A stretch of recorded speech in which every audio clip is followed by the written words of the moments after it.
My name is Aaliyah Funchal, and I'm a sports reporter, talk show host, and I have my own brand called Sports with Aaliyah. I want this segment to not only empower women in sports at the moment, but also inspire young girls, and I want them to know that no matter what, there is always a spot for them at the table in the industry.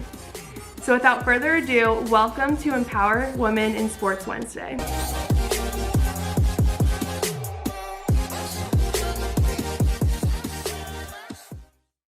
Hello everybody, it's Aaliyah Funchal and welcome back to another week of Empower Women in Sports Wednesday. If you missed last week's episode, you can go check it out on Instagram, TV, or YouTube. It is with Maddie Heaps, the Media Relations Coordinator at San Diego State University.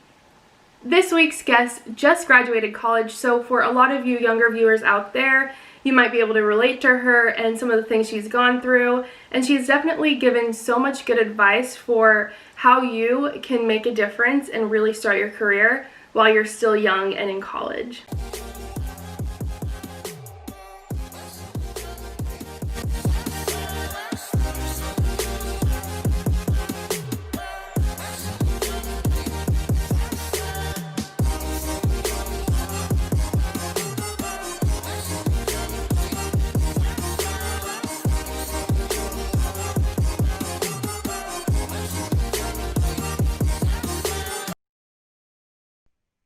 So I started school at Arizona State, and when I was there, I worked with Pac-12 networks, and then I transferred to USC, and that's where I got my degree from. When I was at USC, I was a social media intern for USC Athletics. I was a head social intern there. And then I also worked with Pac-12 networks again, Turner Sports, and then I had another internship with Fox Sports. And I was a production assistant for The Herd and for Joy Taylor's Joy Chat. When I first stumbled upon Jazz's page, it really caught me off guard that she worked for Spotify in their sports podcast section. I completely didn't know that kind of job exists, which is why I do the show in the first place, is to highlight the different opportunities there are in the sports industry. So that definitely caught my eye, and I wanted to learn more about that job and about Jazz. So I actually just finished up my job with Spotify, but when I was there, I was a sports podcast producer. So I worked with our partnership with The Ringer and Bleacher Report. And then we had a couple of gaming podcasts since sports was like on a halt this summer. So back in August 2019, me and another friend that I worked with in the USC Athletics department, we started our own sports podcast because we wanted to be a place for like women who like sports, and then also just regular sports fans and women to listen to us. And it's about sports and culture, and we want people to take women seriously in sports. So that was like our whole intent with that podcast. And then second semester of senior year, so like during the whole quarantine lockdown, Spotify was looking for student producers to help them work on some upcoming podcasts, specifically like their gaming podcasts, since sports was like on a halt at the time. And so they hired me to be a producer. And so I worked with them on a couple of podcasts and helped ideate some, and then like work with getting talent. And our main focus in that was to get like a diverse group of talent. So we looked at a lot of women, a lot of people who are part of the LGBTQ plus community, a lot of people like me, Black women, Indigenous, people of color, etc.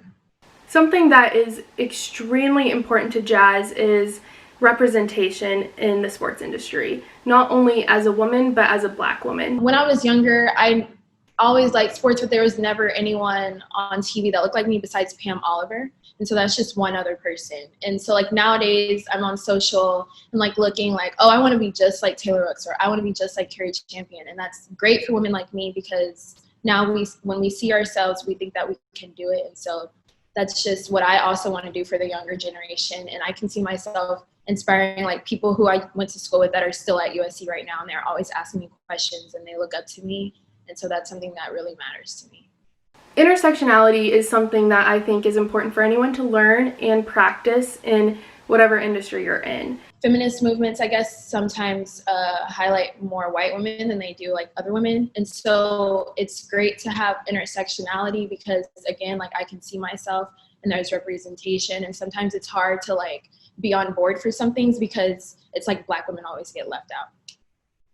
When I was at USC working in the athletic department, I knew, like, sometimes I didn't really understand or like realize that I was the only like woman around, or I was the only like Black woman around. But it became evident to me, like when like people, like other athletes or like other people in media would try to hit on me or something. And like, that's really annoying because I'm just here to do my job. I don't, like, if I was in a social setting, like that's a whole different story, but I'm at work and I just want to do my job. I like sports, like, yeah. And then some people just don't take me seriously. Sometimes they're like, oh, I thought you were a fan. Like, no, this is my job. I'm here to do my job. I know what I'm talking about. Yes. Like, they'll ask you dumb questions. And I'm like, why would you ask me that? They're like, what does a quarterback do? Like, do you think I'm dumb? I'm not dumb. I got this job for a reason. They hired me for a reason. They don't just hire someone who's dumb. Just because I'm a woman does not mean I don't know sports. So sports is just my favorite. Like, when I'm on the sidelines at a football game, I am literally the happiest. Like, that is my happy place, is like on the sidelines of a football game or like courtside at a basketball game working. And so that's pretty much my motivation. It's what makes me happy. And like, regardless of like the things that we go through in the industry, just being women in general in life, and then being women in sports, and then being a Black woman on top of it, it's like, I don't know, nothing compares to like the happiness that I feel when I'm on the sidelines, or like when I'm just working and like talking and interviewing players or getting content, posting to social, etc. I am so thankful that Jazz decided to share her input on this, because personally, I know that I will never experience it myself. And the best thing that I can do is listen and uplift her and amplify her voice. So I really hope you guys enjoyed what she had to say and really learned something. Another topic that Jazz and I talked about was being able to forge your own path. And I know that you guys are familiar with my story and things that I have done to create a path for myself, but I love seeing when other women do it as well. And something that we both really pride ourselves on is that we do not wait for opportunities to come to us. So Jazz has some great advice for anyone thinking that they can't start something on their own or need to wait for something. No, you don't have to wait. And she definitely shares some great input. Instead of trying to find a seat at the table, it's us creating our own table in our own way, our own path. Because like, if they're not going to listen to us, we know that, like, we know who we are. We know, like, we have a good knowledge in sports. We know that we like sports, and we just want to put content out there. And so that's just us creating our own path. Don't wait on anyone to take you seriously, or don't look for validation in other people, because you know your sports knowledge, you know what you can do, and you know what you're capable of, and like how far you can go. And just be inspired by the journey that is to come, and like, just know that it's going to get better. Like, where we are now, we're already like making waves in the industry. So just keep going, keep pushing, and just work hard. And also, women always have to work twice as hard as men, because no one's taking us seriously. But sometimes that's good. I remember Kyle Rudolph was talking to one of my sports classes at USC,